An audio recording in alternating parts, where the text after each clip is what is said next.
Hi guys, here I am in Hong Kong and we're at my book launch here, and very soon we're going to show you what's happening.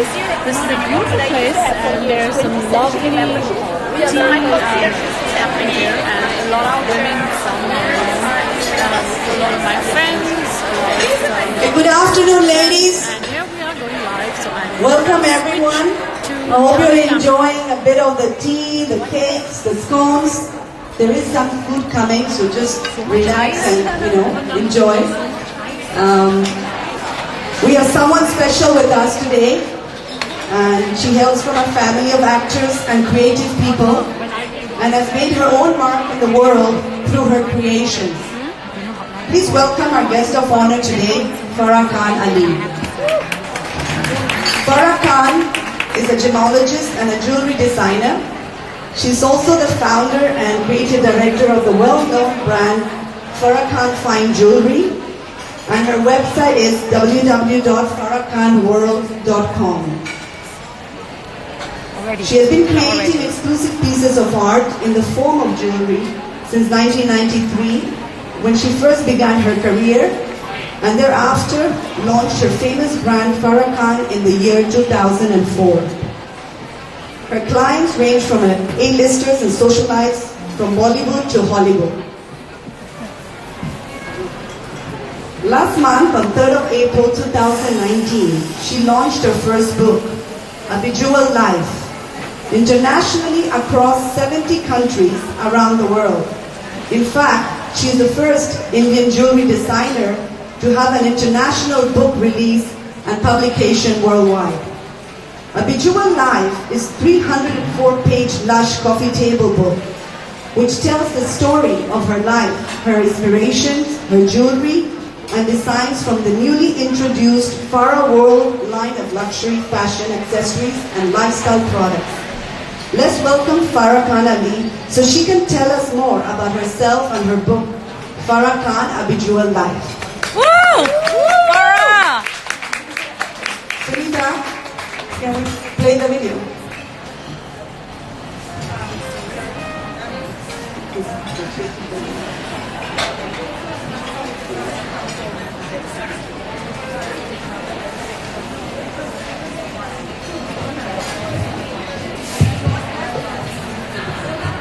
Ladies, if you cannot see at the back, please do come forward so you don't miss anything that's going to happen right now.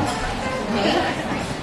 And we'll be taking all these turns to look at you and address all of you.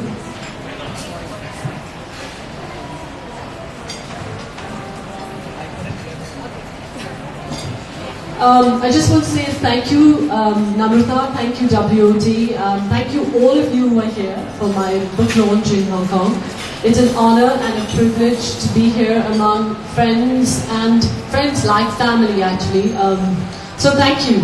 But before we begin, I'm going to ask you to turn your attention towards the screen. It's a 1-minute video on my book, and I would love you to have a look at it because it talks about my inspirations and my travel stories, and that's what I try to do when I'm speaking about my work and my book. Thank you. Sunita, can we start? I seek to know, so I must learn. When chaos finds beauty, one creates. You have to feel to.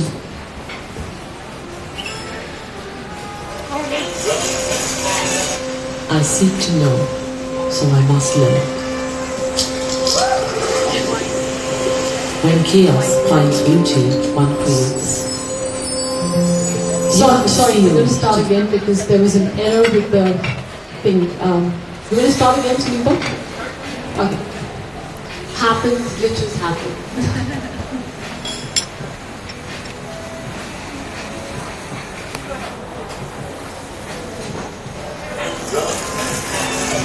I seek to know, so I must learn. When chaos finds beauty, one creates. You have to feel to.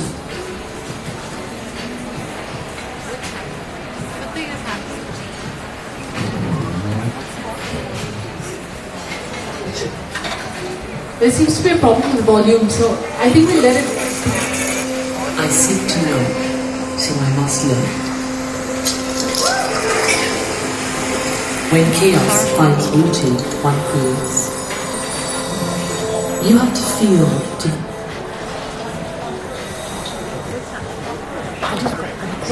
Sorry, there's something happening. Let's go check what's happening.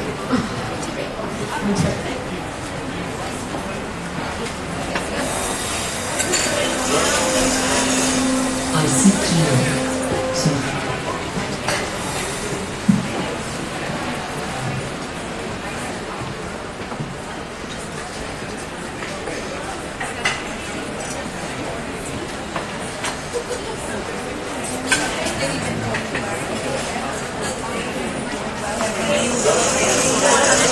I seek to know, so I must learn. When chaos finds beauty, one creates. Farah was so happy to have him on. Good You luck. have to feel to.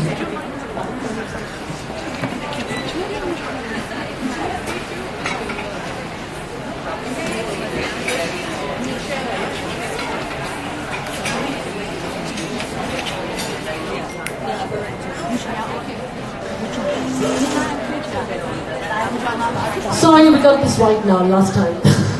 If we don't, we should continue. Okay, start. I seek to know, so I must learn. When chaos finds beauty, one creates. You have to feel to be inspired. To find great beauty, one must look beyond what one can see, deep within the inner depths of one's soul.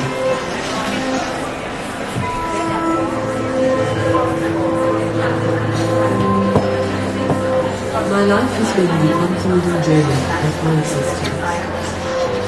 The day I discover myself, I shall cease to exist. Seek then to discover the world, and thou shalt find yourself as I did find you.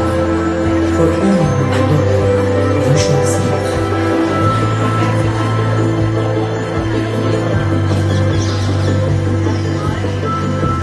You haven't really lived if you have no tale to tell.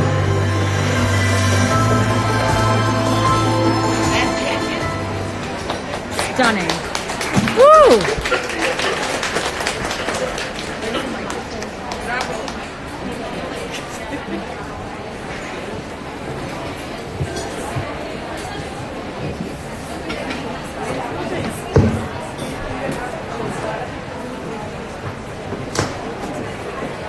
Thank you, Farah. That was really inspirational and beautiful. Thank you. Okay, ladies, we're going to have a Q&A session now with Farah. Okay, I'm going to ask her some questions, and she's going to tell us something about herself. Okay, should we start? Yeah, sure. Okay, so Farah, can you tell us a bit about yourself, your childhood, your dreams, and growing up in a family with a famous father? Okay, I have to tell all of you here that I was a very, very naughty child. So naughty that I would always get into trouble. Even in school, I was the only girl chucked out of my class with 4 other guys because we were so naughty. Okay, so naughty people also grew up to be successful. So go easy on your children. but saying that, I want to say that. I was blessed to have a happy childhood, but I had also a very humbling childhood. A lot of people believe that if you're born into a well-known rich family, you're going to be spoiled. But my parents in fact, went out of their way to make me realize that we have so much to be grateful for. So up until the age of 13 and 14, I had never traveled by any form of public transport in India, okay? I had the fancy cars, I had all the helpers and the chauffeurs and all of that. And then I graduated from school and my parents said to me, now you need to see real life and you need to travel with a common man in India and empathize with him so you understand his frustrations. And that was the greatest learning lesson of my life because it changed me. It changed my whole outlook towards life. And the next 4 years of my life, I spent traveling every day by public transport in India, BST buses, and trains in India, which are quite dangerous actually because a lot of people lose their lives. But I traveled to college every day for 4 years of my life by public transport, and I sat next to the common man. And I realized that the common man has so much in his life, so little actually, and yet he smiles through it all. And that was my greatest lesson and my first lesson in being positive for what I had.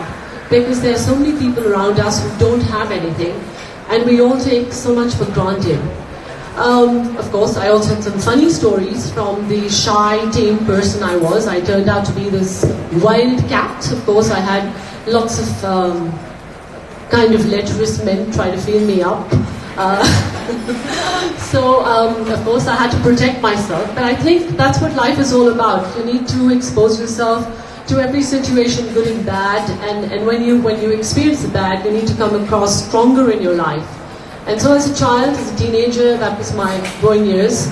And it helped me see Bombay, the city where I grew up in a very different perspective. I saw it more as a sea of humanity. I saw it more as so many different cultures, so many different people.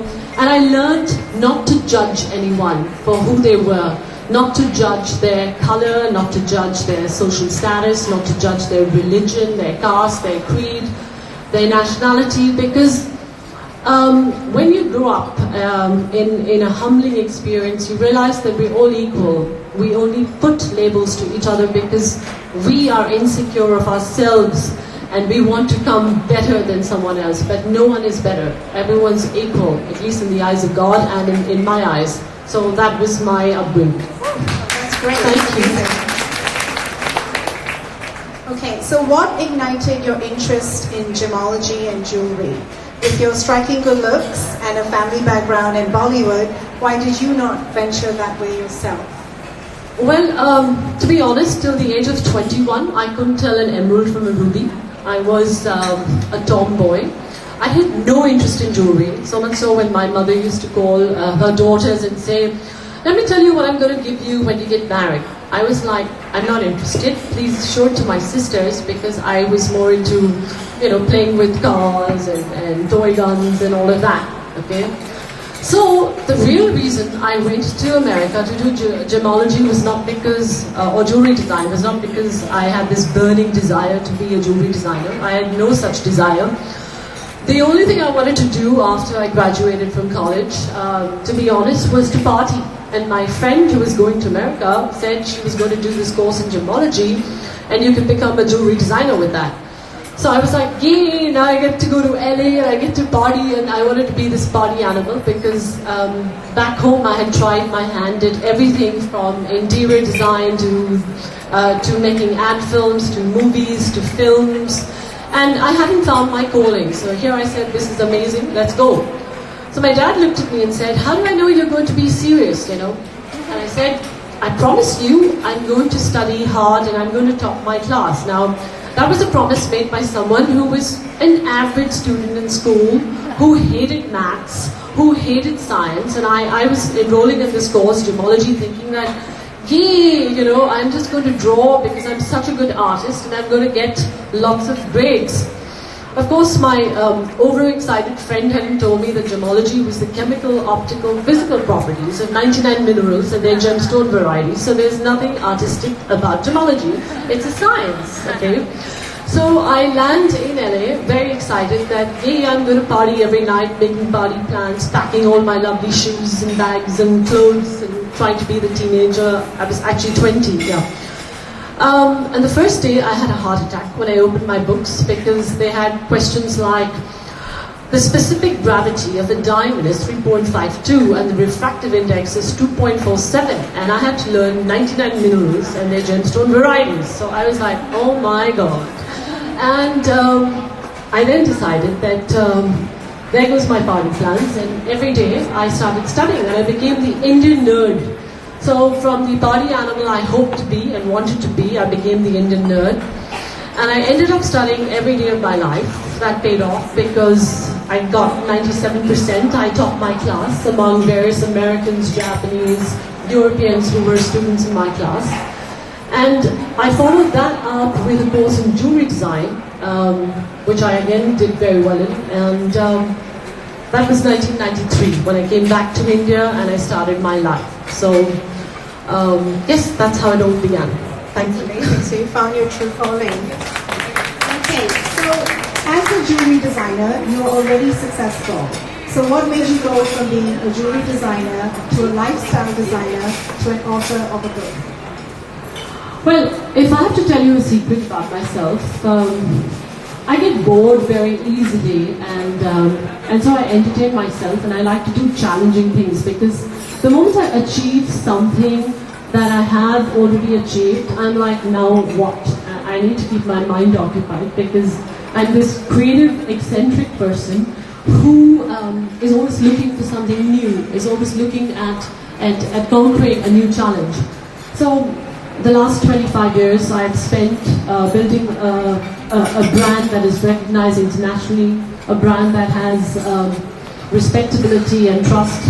But I also realized that I need to now move away from just being a jewelry designer, because design is so much more than just a name. Once you have a design aesthetic, you can do anything. I mean, it's limitless. You could be a fashion designer, you could be a lifestyle designer, you could be an interior designer.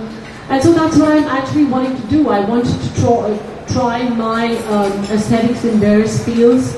I could even design a wedding. I could do wedding, design an entire wedding, put together wedding hampers, entertainment, or anything that requires design. So that's what I graduated to with this book. And the book was a way to announce that shift from just being a jewelry designer to a lifestyle designer, to say that here's what I am, this is who I want to be, and this is how I hope to inspire people. And the book was also a way of capturing inspiration and showcasing to people who always ask me, what is it to inspire? How do you inspire? How do you get an idea? How do you put it down? And I think that was really important to me, was to show how I think visually and how I translate that inanimate thought and put that into design. So that was the reason of doing the book. And now I'm looking at doing something else now, and I'm trying to figure out what new, because I need to do something new to keep myself occupied. Maybe, you never know, never say no to anything in life. You like to challenge yourself. Yes, always. So do you think being born famous gave you an advantage and made it easier to achieve what you have and get to where you are today?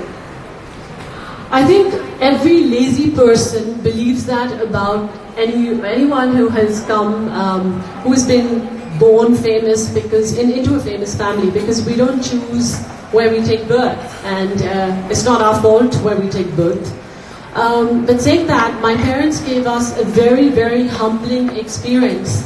And when I came back in 1993, when I came back from LA after my course, my father said to me, he says, now love, I have paid for your education. Now you have to start off on your own. I'm not going to open 5 shops for you and say, no, come on, start off your line.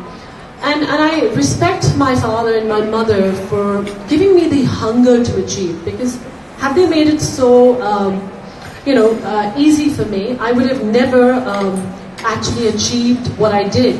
So I want to thank my parents. My life has been a struggle. It took me 17 years to open my first store, because I worked with various jewelers. I worked with them, and I actually used to stock my brand. I had a lot of ups and downs with them also, because you have plagiarization in our line of work. Some of those were amazing experiences. But no, my life has not been easy for everyone who thinks. In fact, when you have a name, you have to try even harder to protect it, because your name is backed with a reputation. And everything in my life I've done today has been ethical and something I have no regrets about. So no, it's not been easy, but it's been a great learning experience. Okay, you are always positive. You keep smiling. Is there any advice you have for people who aspire to stay positive no matter what the circumstance? Yes, I want to share this with all of you, and I want you to try it. All the ladies there, I want your attention just for a minute. You could go back to talking also if you want. It's very important to stay positive, because when you're positive, you can change someone's life. Your energy gets transferred to them, and the first thing to stay positive is to remove envy in your mind. A lot of you may have walked in today and have looked each other up, and some praised and some bitched each other out, okay, to each other. Try to compliment more, criticize less, complain less. Try to see the good in everything. My mother always told me as I was growing up, she said, don't look at what people don't have, look at what they have, and the world will seem a happier place. And for me, that's what I do. I mean, when I look at people, I don't judge them by a standard of beauty that a Vogue magazine has, or Elle, or Mary Claire, Bazaar, etc., etc. I look at what is the most unique thing about them that attracts me to them. Is it the way they talk? Is it their eyes? Is it their softness in their voice? And when you look at people and you learn to admire the beauty in them, the world will feel so much better. You won't have animosity, you won't have jealousy. And when you don't have jealousy, life is much happier, because at the end of this, we're all going to die. We're going to leave our Hermès bags, our Louis Vuitton bags, our jewelry all behind. And I'm telling you this, being a jewelry designer, okay? It's not about who has more of what. It is how can you impact someone's life? How can you make a change in their life?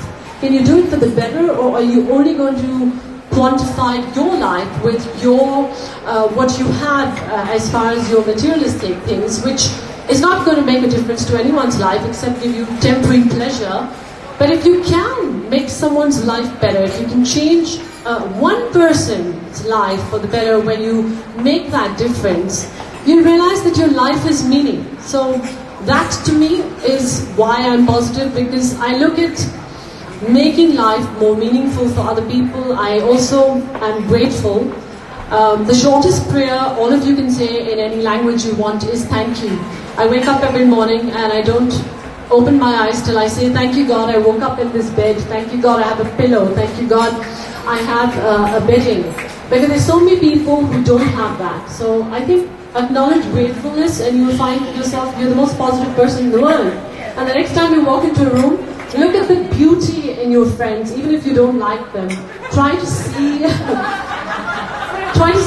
the niceness in people, and your life will be amazing. Because we're all unique. I would love to look like Deepika Padukone, but I can't, And I'm sure she would love to look like maybe Audrey Hepburn, and she can't. We all are beautiful.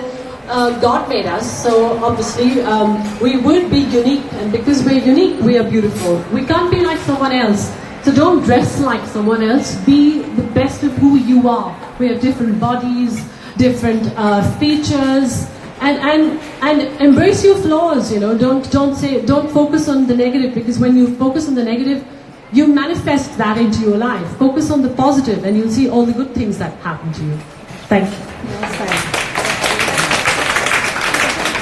New York Times reporter Melody Abrams described your book as beautiful to touch and beautiful to look at, something more of an experience.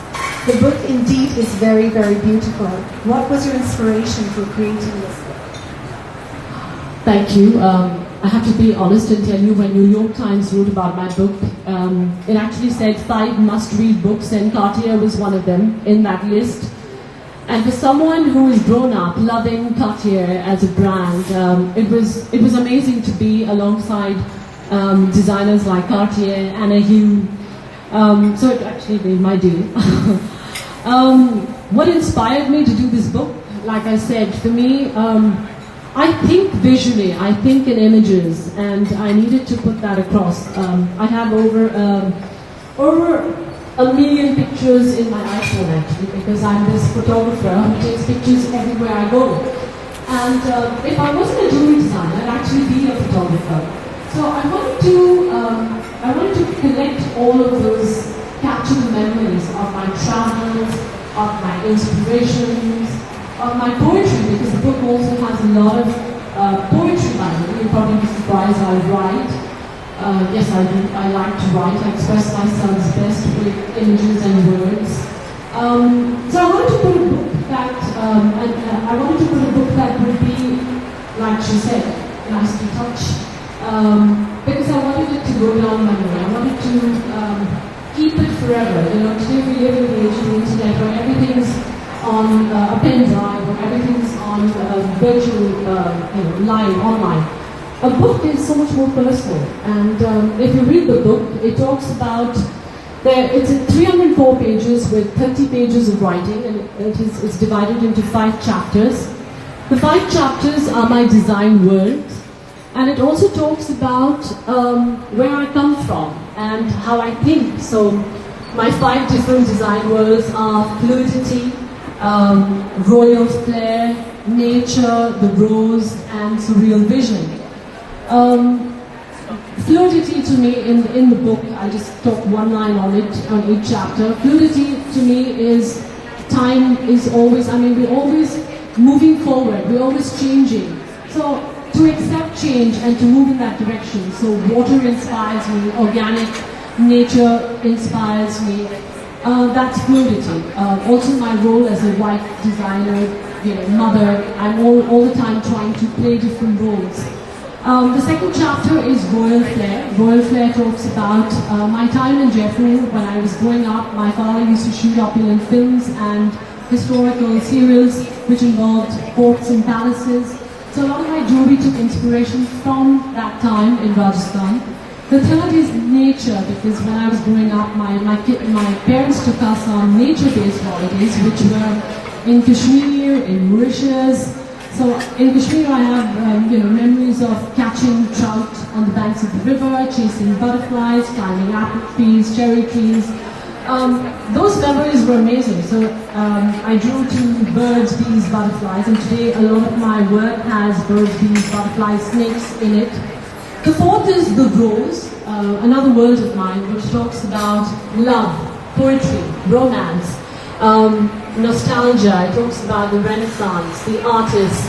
I am a very emotional person, and I love being in love. I love the idea of being in love, and it doesn't have to be with the romantic type of love. I love being in love with life, and so that forms one of my inspirations. And the last one is Surreal Vision, where I mentioned Bombay City is my inspiration, because it's about so many things, the contradictions. You have art installations, you have art deco buildings, you have modern day, structures. And if you open the book, there's the Taj Mahal Hotel, and then I see it as a pair of earrings. So that's what I'm trying to say. It just is something that I'm expressing myself. And how long did you work on this book to bring it to life?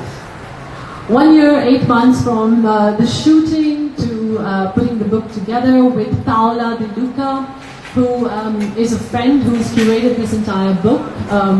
The book was curated in Italy, published and printed by Rizzoli in Italy, and so I worked with an international team.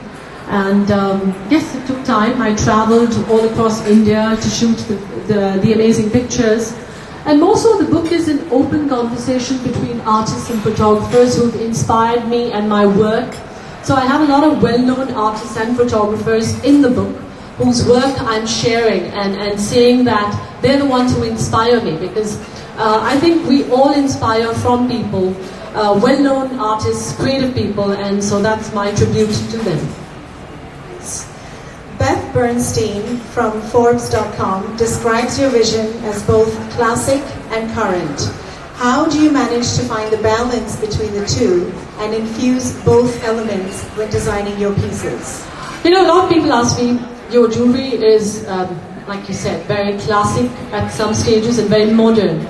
But it's my way of, what I do is I go into the past and I draw inspiration from the past and I come back into the future because the future is so important, the present that is, and I want to merge the past with the present. Because today we live in one world, one click of a button and you have access to work all over the place. So I wanted to have Indian inspiration, Indian forms and Western sensibilities as far as colors. So if you see my jewelry, it has an international look to it and a universal design language. So that's what I do. I merge the classic and the current and contemporary, yes. And News India has said that a bejeweled life is a luxurious travelogue as well as a luxurious jewelry book. Can you tell us about one memorable adventure that helped influence and shape your book? Well, you know, whenever I travel, people always tell me, you're actually traveling because you just want to go have fun. Yes, I believe. It's very important to travel and have fun, but I'm actually also, my mind is occupied creating. So one of my travels was to the Andaman and the Nicobar Islands in India. If anyone of you hasn't been there, please do. It's like virgin territory. And I remember my friend was saying, you know, you're picking up, you know, you're looking at these corals and you keep spending a lot of time in the sand on the beach looking at these corals. Why are you doing that, you know? And they were inspiring me. So when I came back, I did this whole collection with corals. And so for me, that's what I do. I look for inspiration and I translate that here. And because you haven't really lived if you have no tale to tell. And I'm telling my stories through my work. And what challenges did you face when you first started working on the book? Deadlines were the challenges I faced when I first started working on the book.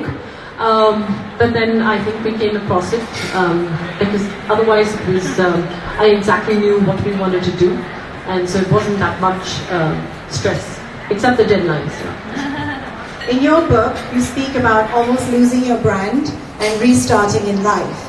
Are you not afraid of talking about your hardships? I think each one of us should talk about our hardships because when you conquer your fears, you have no fears. In the year 2013, I almost lost my brand and I had to restart my life. And I'm not ashamed of it because pre-2013, I was only this jewelry designer who had stars in her eyes and didn't know anything about the business aspect of it. And in the year 2013, an ex-partner of mine took me to court to prevent me from using my own brand name. And we spent 6 months in court in a litigation that became my crash course in business, crash course in accounts, crash course in company law. And today I could read a legal document like a book of fiction. So I think in life, they say when you want to take a long jump ahead, you need to take 2 steps backward. And I think that's what happened. So I don't regret that. But I restarted my life, and I restarted my life with a bang because when I restarted my life, I lost everything I had. I had to take a bank loan, and I set up my own manufacturing factory. I ended up working with Tanishq, India's largest chain of stores, for the next 2 years, where we did a co-branded jewelry, which was one of a kind because it's the first time that a brand like Tanishq co-branded with a jewelry designer in India. And from then on, it's just been upwards all the way. So yes, you must discuss your fears and you must talk about them because it's so important to get them out of the way. If you had the chance for a do-over, to start all over again, what would you do differently? I don't think I would change anything in my life except maybe I'd pay more attention in my maths class and actually become a pro because it's very important when you're running a business to know accounts or hire someone who knows them and who's on your side. And what has been your greatest achievement so far? I think my greatest achievement is to single-handedly build this brand that I have on my own. without any support of any kind from whether my family as far as financial support or anyone else. To build a brand that is internationally recognized and one that is trustworthy and respectable and ethical, I think that's been my greatest success story, because today you can have all the money in the world, but if you lack the respectability and the trust that goes into having a brand, the reputation and what the brand stands for, that's something most people will not then come to you. And like I say, so the 4 pillars of my brand is nature, architecture, love and ethics, and that's what my brand stands for. I'm sure you adore every piece of jewelry you have designed and created, but is there a particular piece that you love more than the others? A favorite piece, perhaps? Well, I'm a bit partial to animal-oriented jewelry because I love nature, and to me nature, when I'm with nature, I feel one with nature. So a lot of pieces of my jewelry are animal-inspired, like even the ring I'm wearing today is animal, it's like an iguana. So I have some favorites. We've done this dragon, this beautiful dragon bracelet in my line. We've also done a beautiful snake cuff. So I have a lot of favorites. All of them happen to be animals still. How do you manage being a mother, a wife, the daughter from a well-recognized family, and run a successful business all at the same time? You play so many roles. How do you manage it all and manage to look so radiant all the time? Can I tell you a secret? I seriously don't know how I manage to do all, because when I wake up in the morning, I just know that I need to do it all and I need to do it very well. But what really helps me, and I think all of you should pay attention to this, it's very important to look after ourselves, you know. Women spend so much time looking after their children, their husband, their mother-in-laws, father-in-laws, uncle, aunts, father, mother, blah, blah, blah, okay? It's very important to focus on yourself, because if you don't focus on yourself, you won't be able to look after the people you love.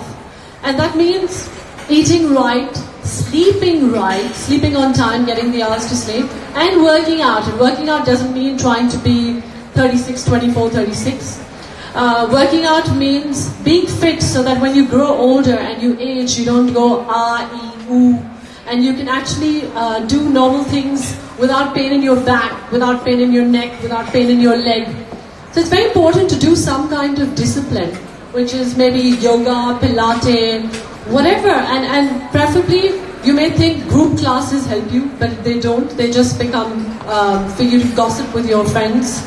Try to get one-to-one training if you can. It's much better. So saying that, I try to look after myself, and when I look after myself, I realize I'm in a happier mood. When I'm happy, I can conquer the world. I can look after 10 million things in my way. So being a mother, being a wife, being an employer becomes simple, very, very simple. And what would you say are your top 3 assets or attributes?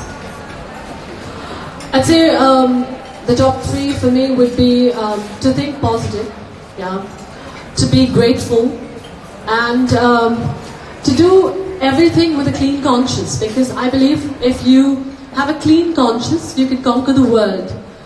I was telling a friend here today, I won't mention names because we were just talking about something random, but I was telling her, I said, don't be worried about how people judge you, because that's not you, it is their perception of you. Be more worried about how you judge yourself. Are you lying to your conscience? That's really important, because you can lie to the world, but you can't lie to your conscience. Are you speaking the truth, or are you just saying something to make someone else happy or seem like you're in someone's good books? So do things that make you feel good about yourself, and then it won't matter what other people think about you. So I would say that would be one of my attributes. I don't really care what people think about me, because even if I become Mother Teresa, I know there'll be lots of people who still bitch me out. And it's okay. I'm happy, because the world exists in negative and positives. And you have day and you have night, you have happiness, you have sadness. You have good, you have evil, and if you didn't have each of the other, you would not know how to measure. If there was no evil, you would not know what's good. If there's no sadness, you would not know the meaning of happiness. If you didn't have bad health, you wouldn't appreciate good health. So it's important to have both. Well said. How do you define success? What does it mean to you? Success is the ability to do what you truly love, and it's also the ability to have the life that you truly dream of without thinking whether you are measuring up to someone else's idea of that. So someone's idea of success can be, oh, you need to have so many $1 million in your bank account. And someone's idea of success could be, I'm traveling the world and I don't care about the money also. So it's about your definition, you know. If you can have the life that you wish for and it truly makes you happy, then you're a successful person.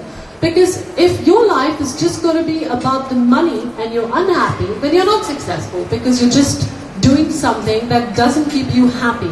So success is to be happy doing whatever motivates you.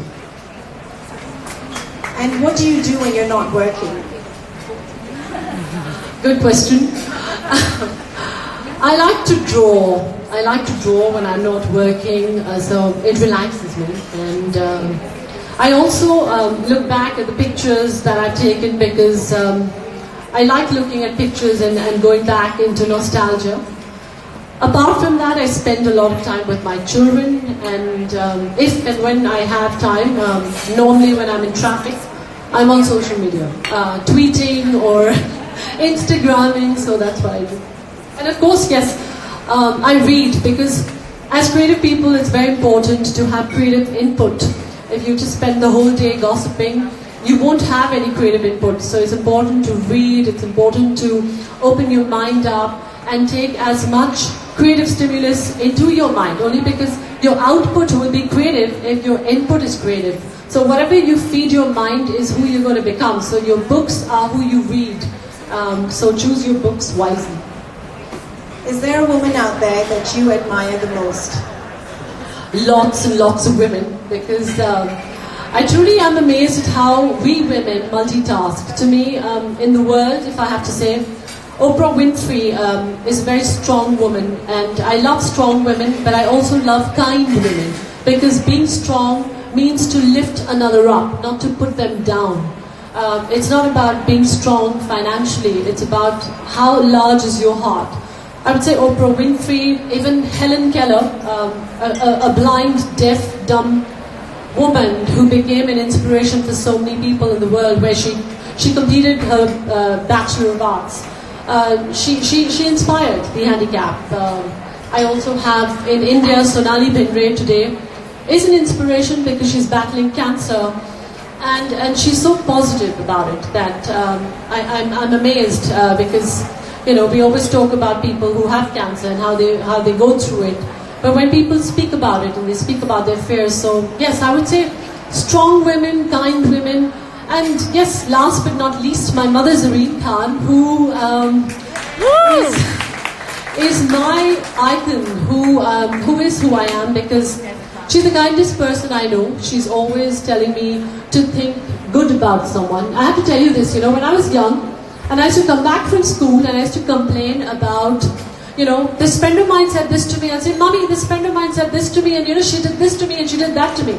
And she'd say like, can you please repeat the whole story again? Yeah. So I would repeat the whole story to her, and then guess what my mother would do? She would point out all the bad I had done, okay? And that's why I respect my parents, because they never brought me up saying, oh, my daughter's right, my son is right. They always pointed out our errors so we could correct ourselves. They always made us realize that we need to be responsible for who we are. And that changed me. And I realized today also, when my children come up to me and said that their friends are bugging them, or they got into some altercation or something, argument, I always ask them to repeat it, and I point out the mistakes of my children, because I want them to see both sides of the coin, not just to see their side. It's so important. And so I would say my mom. Thank you, Mom. I love you very much. And Farah, you frequently visit Hong Kong, and we love having you here. I love being here too. So tell us what you really like about our vibrant city. I have to say I love Mala and a group of friends. Mala's not here today because a relative of hers passed away, so condolences to him. But what I love about Hong Kong is each one of you who I've met and who I also have just met today and who I've known from the past. You guys are so together, you know. You are always, like even today, you're having an event. And Mala always tells me about how all of you always planning holidays together, interacting as families together. I think that's amazing. I think that's so amazing to all the time be in touch, because as we grow older, we lose touch. And so I think that's amazing. Keep it up. I love you guys. I think you're very cool. Okay, this is my last question for you. Is there any advice you have for our WOT ladies who dream about creating and publishing their own book? Yes, to everyone who wants to do their own book, very important to get the right publisher, because a good publisher has a huge distribution network. It allows you to distribute your book wherever you want to. Also get a great book curator, a book graphic designer if it's artistic.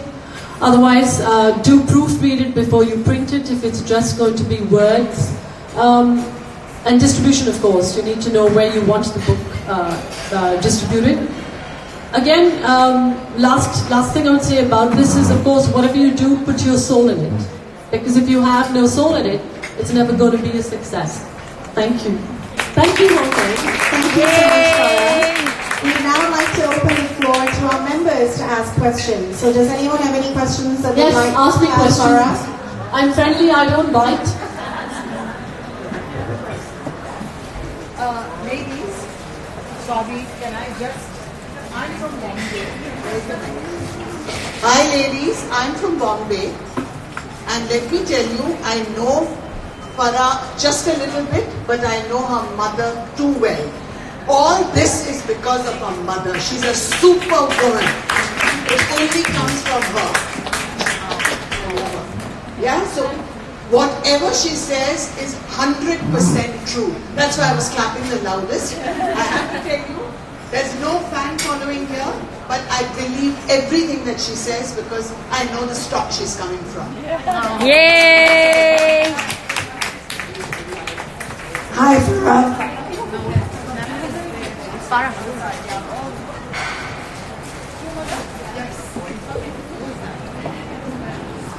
Hi Farah, I'm Neetu. I'm Renu and Sarita's really good friend. I really like the way you spoke today and something connected me. I just want to know what star sign are you? I'm curious. I'm a Capricorn, if that helps. I'm born in December, the 20th of December. And I'm 25. At heart. Anybody else like to ask questions about her book, about herself? Anybody wants to ask anything? Ask? There, Jana. I'm a curious person. I'm not gonna ask, how much you weigh, what's your but I would love to know that, but you can email me.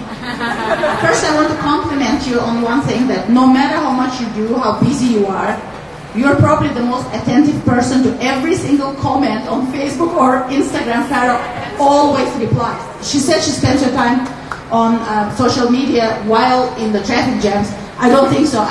So my question is, how many hours of sleep do you really need? Because I know you're a very fit person. I love to go to the gym as well. But how many hours of sleep you actually get? I would love to sleep for 8 hours, but the truth is I get 6 hours. Yeah. Thank you, Jano. I love you. Anyone else for questions? No? Okay, thank you so much, everybody, and thank you, Farah. It's been an absolute pleasure chatting with you.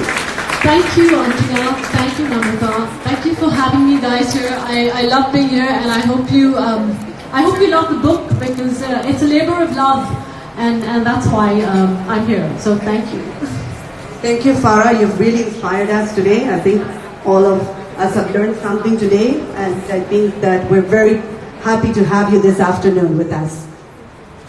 Thank you.